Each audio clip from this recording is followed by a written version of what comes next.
The NTR drama has finally come to global, as Girls Frontline 2 is releasing Daiyan, a character that almost killed the series in China and sparked protests, death threats, and bomb calls to the developers as a male side character talked to the MC's doll, cucking players. More in-depth threads when it first happened in China over at the R-Gacha Gaming subreddit I'll post now.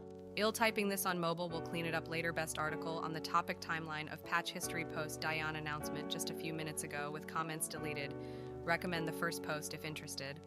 Context again, first post is the best written one on the topic, but I'll try to somehow summarize it. Girls Frontline was a relatively niche community in the West. I will abbreviate it as GFL and GFL2. GFL2 now has a massive player base spike due to global server launch in the West with 2 million new players.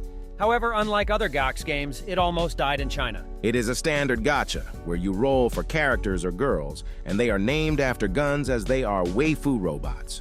Every robot or T-doll, as they are called in-game, has an event or storyline that introduces them. Many of them were from the first game. The game heavily promotes storylines and player interactions with the dolls. You can gift them to raise affinity and marry them, or giving them covenant rings. Every event has allusions to you fucking them, but written as it could mean anything. Special night training sessions, special exercise commander, make sure you have the stamina for this.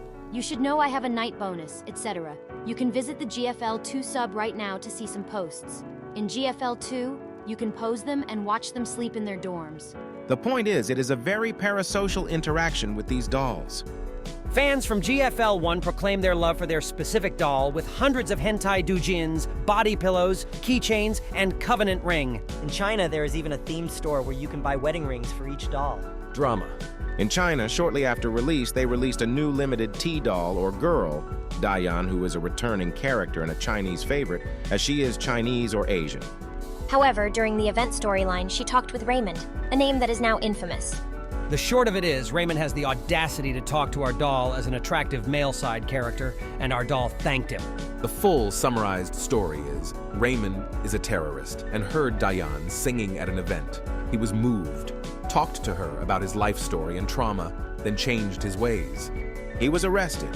He wrote a letter to her thanking her and saying he loved her singing and her. She continues writing back that he can change, blah blah. That's it.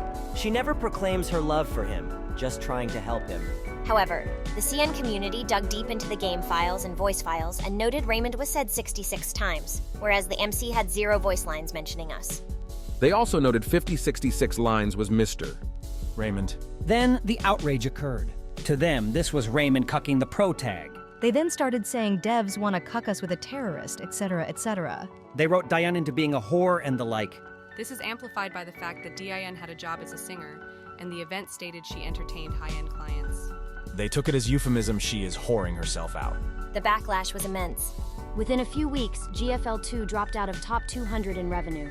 Another game, Snowbreak, took shots at the GFL diva by proclaiming they would never cuck their players. In the comments on the Chinese threads Google translated, you can see players from almost every big gacha game calling everyone who plays GFL2 a green hat or a cuck. Green hat is an insult for cookie there. Even now, the stigma of being a cuck game is prevalent in the community, leading to a small schism, BTW GFL 1 and 2 subs. See below? The incident is known as the Raymond incident and is a touchy subject now. The drama became so large, the story got rewritten twice. With one rewrite changing Raymond into a girl, before scrapping most of the dialogue. The VA in China apologized for saying her lines publicly, and the game director released an apology video. Again, over one event. The game never recovered in China and is still relatively unpopular today there. In comes global. GFL 2 experiences a massive resurgence with over 20 mil first month of global. However, today Daiyan was announced as next character in Global, and the drama is returning as the subs are extra vigilant during this chaotic time. Many wonder if the game will experience a repeat of the drama. On Twitter and other sites, Chinese bots and some fans are stirring shit again.